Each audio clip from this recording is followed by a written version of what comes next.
Am I the a-hole for not keeping my ex-wife's stuff for over 2 years while she figured it out? Original post. So me and my ex-wife were married for a little over a year when she came home from a girl's trip and decided she didn't want to be married anymore. Wouldn't really give me a reason for this, didn't want to discuss it unless it was with a therapist, which I didn't want to do unless she told me first because I didn't want to be blindsided by something with a stranger present. Long story short, I could have been a better husband, she could have been a better wife.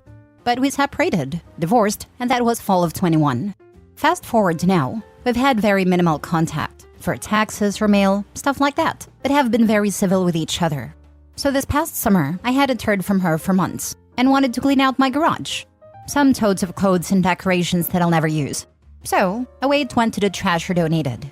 Now, when we first separated, I gave her plenty of time and opportunity to remove her items from the house. Anything that wasn't blanketly mine, like my PC or guns or stuff like that. I honestly just wanted her out of my life, so I told her to take whatever she wanted. Even leaving the locks unchanged for a whole year after divorcing, because up till then her name was still on the deed to the home. I guess she moved away after the divorce to another state? I'm unsure, as I just didn't ask, I didn't care. So recently she texts me and said she would be in town and asked if she could come get her stuff and remove some of the household items, as well as like a gas grill and a table. Items we got when we were together and have been left with me and used by me for the past 2 years and the items that I've gotten rid of. So am I the a-hole for just telling her no? I don't want to be mean about it, but it's been 2 years since we divorced. How long was I supposed to hang on to this stuff? She never asked me to hang on to it for her. Plus the common house items that I've been using. Am I just supposed to let her have those and buy new stuff? I'm very confused about what she expected after 2 years of being divorced. Edit. There was a previously discussed time for her to get her stuff. I'm going through text messages trying to figure out what to tell her.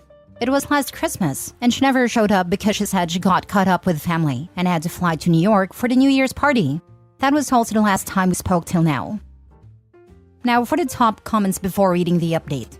Not a-hole, she is. Nope, she had 2 years to get her stuff. If you had kept everything, I would have told her there was a storage charge. Tell her since she did not contact you earlier, you assumed she had moved and left everything behind. Solid no to her getting anything at this point. Property abandoned at your home is kept for you to decide on. Statute of limitations for stuff from an ex is like 2 months at best. 2 years is just unreasonable. Yep, this. My ex only had 21 days in our estate to get his stuff. I was nice and kept it for 6 months, and then donated it all. Except the Xbox, I kept that. Not the a-hole. She most likely cheated on that girl's trip. Awfully coincidental how after an entire year suddenly she wants to end a marriage, directly after coming home from a trip with the girls. As for the stuff, you're not her personal U-Haul. Sounds like you dodged a bullet, Opie. She most likely cheated on that girl's trip. Glad I'm not the only one thinking this. How long was she going to wait before realizing she wanted the stuff Opie was holding on to? Most people have a rule. If I haven't used it in a year, I don't need it. And now she wants a gas grill and a damn table? Is OP supposed to eat on his damn knees? Hell no. She can buy that stuff herself, like she thinks OP should. Not the a-hole. She probably just broke up with the next guy and needs to furnish a new place. That's exactly what I was thinking. Why does she need his stuff now of all times? 90% likely to be furnishing a new apartment or house. Either that, or 10% likely she needs to bring something to the table in her new live-in situation, even if that is a table. Now for the mini update. I told her stuff was gone several months ago, since she didn't contact me to get it after so much time had passed. I do have one item that I'll return to her because it was her family's, and I didn't know it was left here. No response thus far. Legally, I'm fine. I talked to my attorney. Morally, I feel bad, but it is what it is. I truly figured she'd moved on, so she didn't want the stuff. Speculation about the divorce. I don't know why she left, and I don't care at this point. Chalked it up to things don't always work out. Why did I go to therapy? No, I didn't mistreat her. I just wanted to know if I needed to get checked for an STI. She had already made her mind up about the divorce. I didn't see a need to talk about it and hear about all the ways I've failed as a husband. I felt bad enough at the time, and it wasn't going to change her mind in leaving, so I do it. Next story. I left my husband. He tried to end himself, but the attempt made me laugh, and everyone's calling me an a-hole for it. Am I? The relationship has been consistently bad. I really tried to make things work. He didn't, and it was bad. It got to the point it was so bad it's hard to even explain to you guys. Not just cheating, but obsessive and possessive behavior to me and the women he was cheating on me with. To the point he had been served 3 restraining orders. I felt trapped. He'd destroy my purse, throw my keys into a nearby pond. He would destroy my phone when I'd try to leave. I'd walk miles to get away from him to my parents' house in a dark country road, and he'd barrel down in his car trying to hit me to protect me.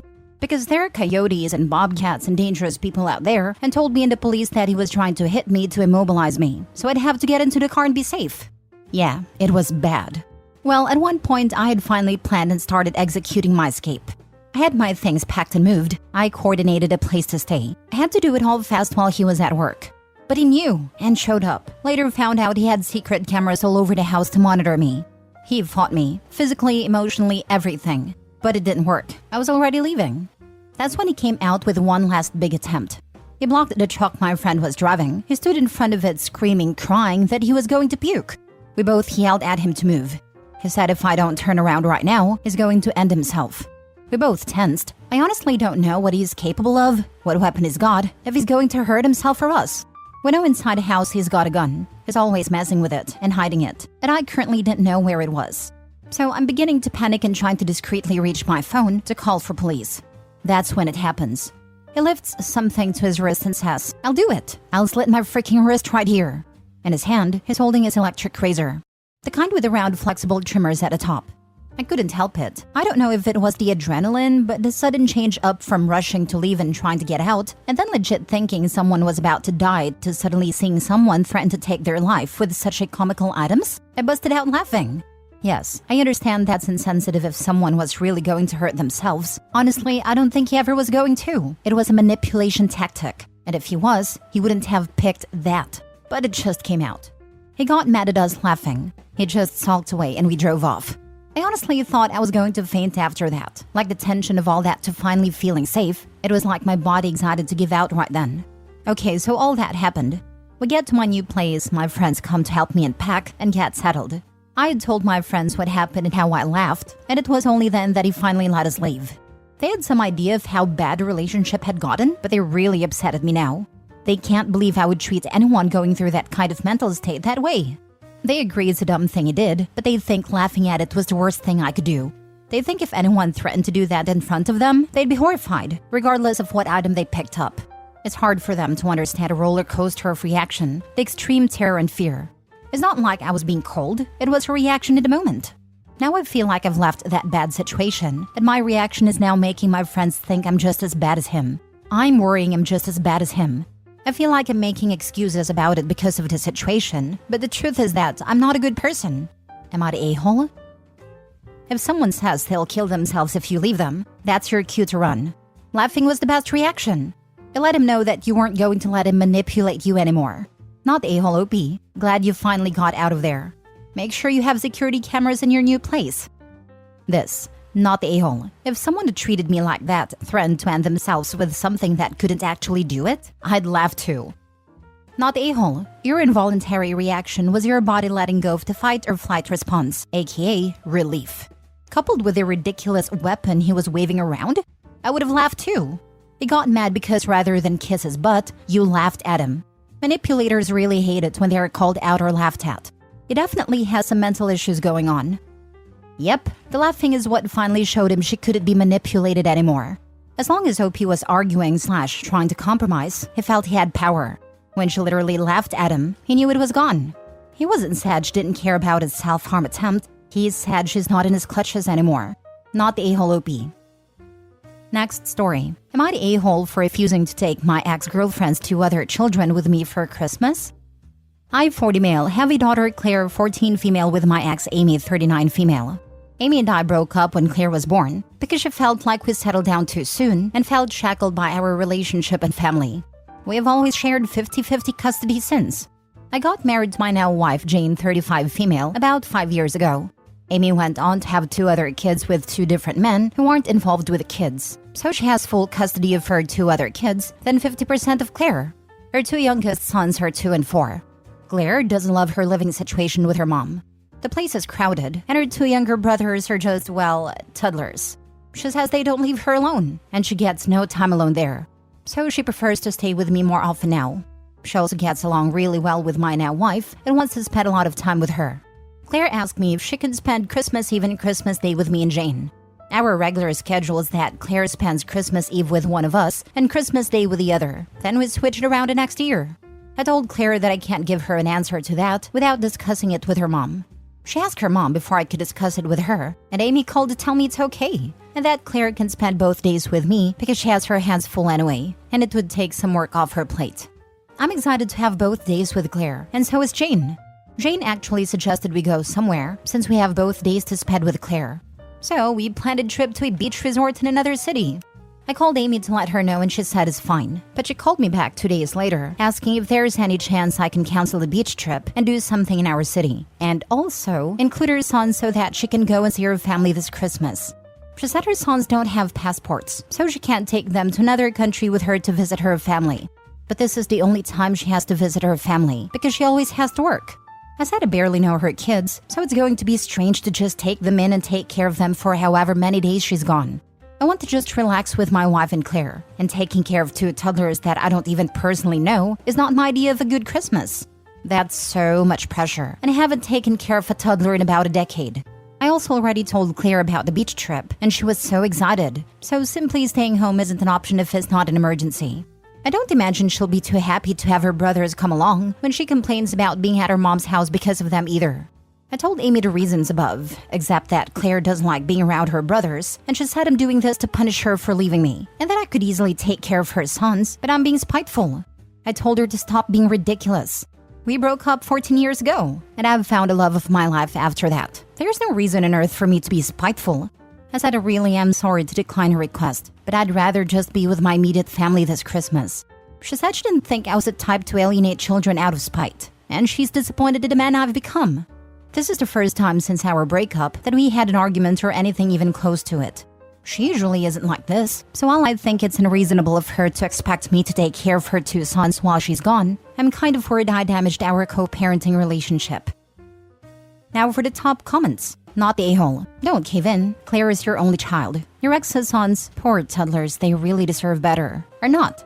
Amy and I broke up when Claire was born because she felt we settled down too soon and felt shackled by our relationship and family. Basically, she dumped you because she wanted to have fun with other men and proceeded to have 2 children with 2 different baby daddies who unsurprisingly left her.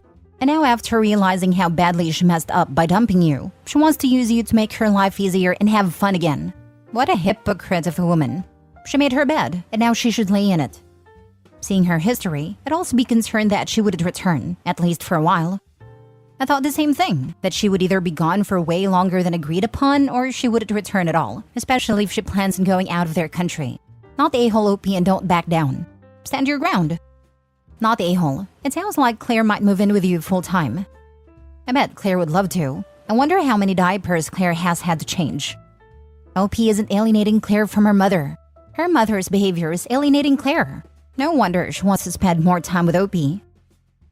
Last story. Am I the a-hole for asking my stepdaughter to ask her biological dad for help with her pregnancy bills?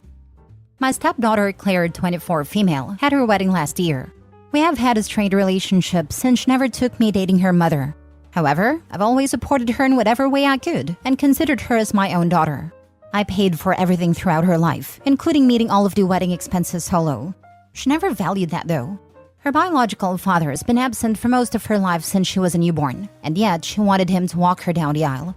When my son asked her why she doesn't want me, she said, "I want to have my real father, and not someone who's not even related to me. At least mine never used to be like a bulldog." This was in reference to an illness I had, after which I suddenly gained a lot of weight, although I was normal after that. I was shocked, but did not argue, and I also did not decline to meet her expenses as I'd agreed to it. I attended a wedding and everything was fine after that. Until a few months later, when her husband died in a car crash and she was pregnant. She required help with money and turned to me for help. I refused and said, "Ask your biological dad for this. I'm just a bulldog. What can I do?" She got mad and said I'm holding that over her. But I said nothing and asked her to leave my house. My wife's mad at me for that and saying that I should be considerate. Am I the a-hole? Not the a-hole. She didn't make a simple mistake. She directly insulted you and said you're not even related to her. Why would someone unrelated go out of his way to help her? She doesn't get to complain that you're holding anything she did over her when she's never even tried to apologize for it. Tell your wife that if you're shown consideration, you'll give consideration, but you're not going to be abused and pay for the privilege. She thought she could be rude to and insult OP forever and keep using him as an ATM. She was wrong. We're not talking about a 5-year-old whose parents have split and they're struggling with all their emotions. We're talking about a grown adult who was happy to take your money, whose bio dad has never been around, and who thinks they can treat you like a punching bag ATM combo. I'm sorry for her that her husband passed away, but that is neither your fault nor responsibility, especially given the way she has treated you. With the info provided, not the a-hole. People should get life insurance and do some estate planning when expecting a baby. Especially at his age, the premium would have been very small relative to the payout. Good grief. Not the a-hole. This is why you treat people with respect in the good times. Aside from the fact that it's the nice thing to do, you might need their help when things are bad.